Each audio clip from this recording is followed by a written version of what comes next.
Assalomu alaykum, yana bir bor. Bugungi darsimizda siz bilan listening part 6 ni ko'rib chiqamiz. Willow.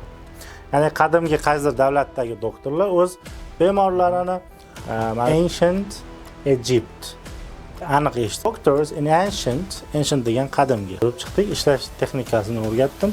Agar siz ham shu uslubda ishlasangiz, menimcha xato qilmaysiz. Assalomu alaykum, yana bir bor. Bugungi darsimizda siz bilan listening part 6 ni ko'rib chiqamiz.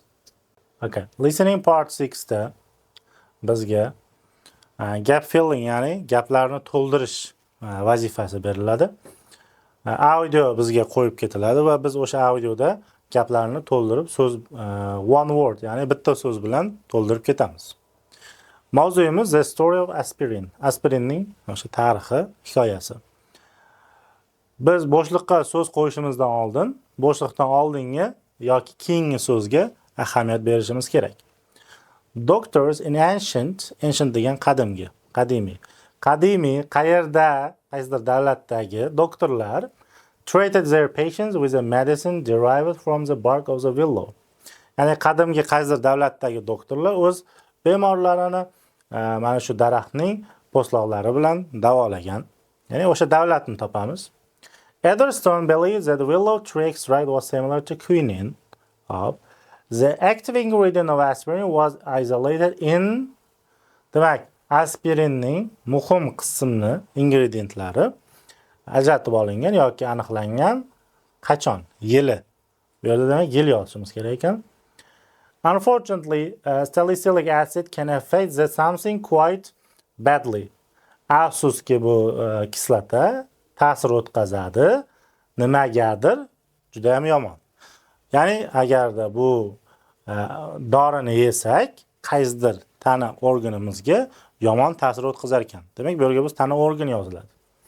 The first commercially available aspirins were made by Bayer, a German group.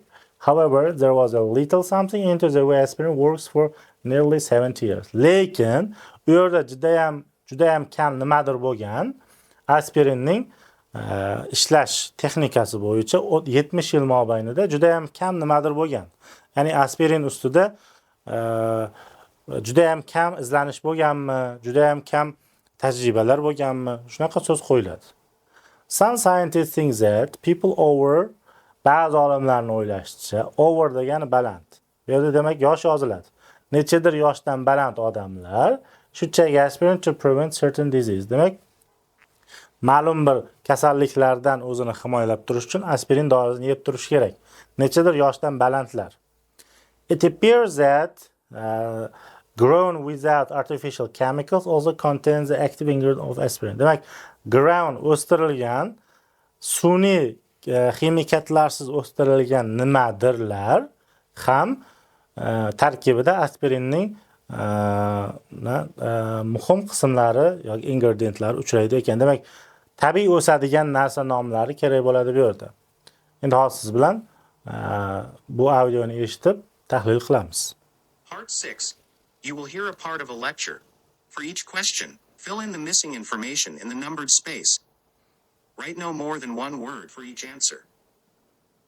You have 30 seconds before you listen to the recording. Xo'p, boshqa qismlar qatori oxirgi qismda ham bizga savollarni ko'rib chiqishimiz uchun 30 sekund vaqt beriladi. We are all familiar with aspirin, that common household remedy which provides relief from pain. But few people are aware of just how fascinating the subject of aspirin actually is. The key ingredient of this wonderful drug is found in several plants. And 5,000 years ago, physicians in ancient Egypt were using an extract. Ancient Egypt. Aniq eshitildi. Qadimgi Misr. Javobimiz Egypt. From the bark of the willow as a cure for a variety of complaints. But it was to be many centuries before the scientific basis of this Keyingi savolda biz yilni kutib turamiz. Qaysidir yilda o'sha aktiv ingredientlari isolate qilingan. medication was understood. Then, in the 18th century, an Englishman, Edward Stone, accidentally rediscovered the medicinal properties of willow tree extract.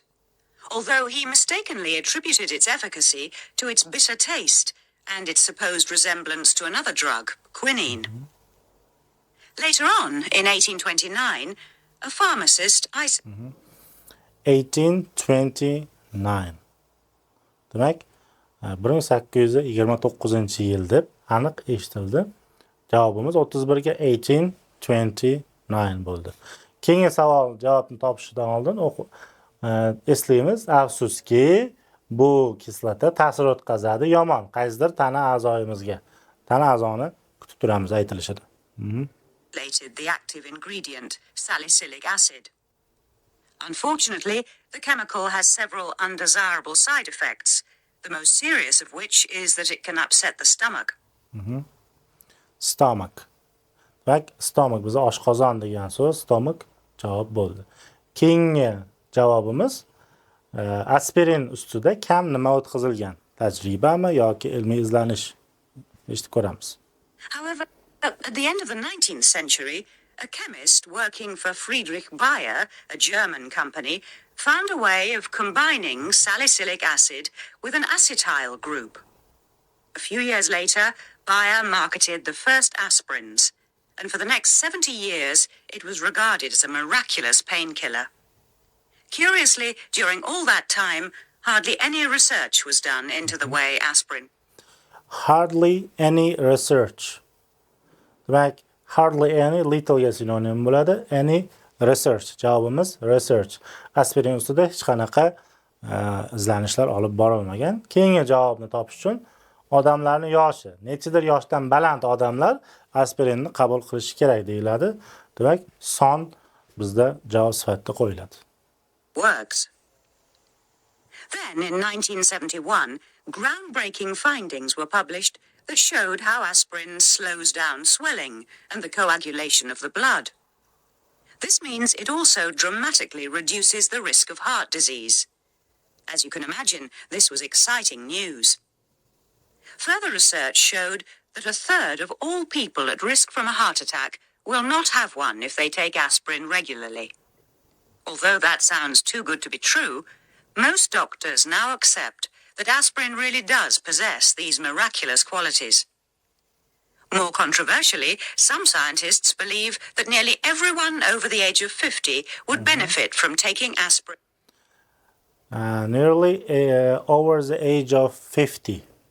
Demak, deyarli hamma 50 dan oshgan odamlar qabul qilish kerak edi. Ba'zi olimlar shunday o'ylar ekan. 50 bo'ldi. Keyingi javobimiz o'sadigan narsa, kimyoviy, sun'iy, artificial chemicals, ya'ni shularsiz o'sadigan narsa. Demak, o'simlikka doir so'z bo'lish kerak. Regularly as a preventative measure. Now it seems that the active ingredients of aspirin can also be found in many organically grown vegetables and regular consumption. Organically grown vegetables. Organically grown degani grown without artificial chemicals ga sinonim bo'ladi. Javobimiz vegetables, ya'ni sabzavotlar bo'ldi. Demak, siz bilan 30 dan 35-savolgacha hammasini ko'rib chiqdik. Ishlash texnikasini o'rgatdim. Agar siz ham shu uslubda ishlasangiz, menimcha xato qilmaysiz. Shuning bilan Safar marafonimizdagi listening qismi o'z nihoyasiga yetdi. Sizlar bilan keyingi darslarda uchrashguncha bizni yo'qotib qo'ymaslik uchun sahifamizga obuna bo'ling.